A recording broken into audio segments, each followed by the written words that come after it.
மதுரையில் உள்ள உணவகம் ஒன்றில் வாங்கப்பட்ட சிக்கன் 65க்குள் வண்டு இருந்த சம்பவம் அதிர்ச்சி ஏற்படுத்தியுள்ளது.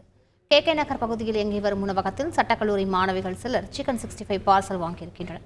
வீட்டிற்கு சென்று அதை பிரித்து பார்த்தபோது சிக்கனுக்குள் வண்டு ஒன்று இறந்து கிடந்தது. அதிர்ச்சியடைந்த மாணவிகள் இதுகுறித்து கடைக்கு சென்று ஊழியர்களிடம் முறையிட்டனர். ஆனால் அவர்கள் அலட்சியமாக பதிலளித்ததாக குற்றம் சாட்டப்பட்டுள்ளது.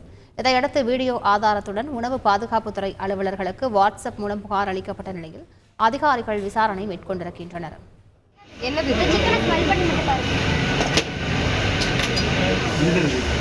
வண்டு இருக்கு. எதுக்கு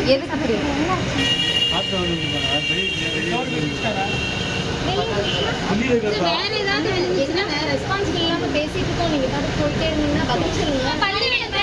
சாப்பிடலாமா இல்ல கருப்பாம்பூச்சி வந்திருந்தா வர சொல்லி நாங்க கேட்டுட்டு இருக்கோம். நீங்க பாட்டு உள்ள போனீங்கன்னா செய்திகளை உடனுக்குடன் தெரிந்து கொள்ள உடனே சப்ஸ்கிரைப் பண்ணுங்க.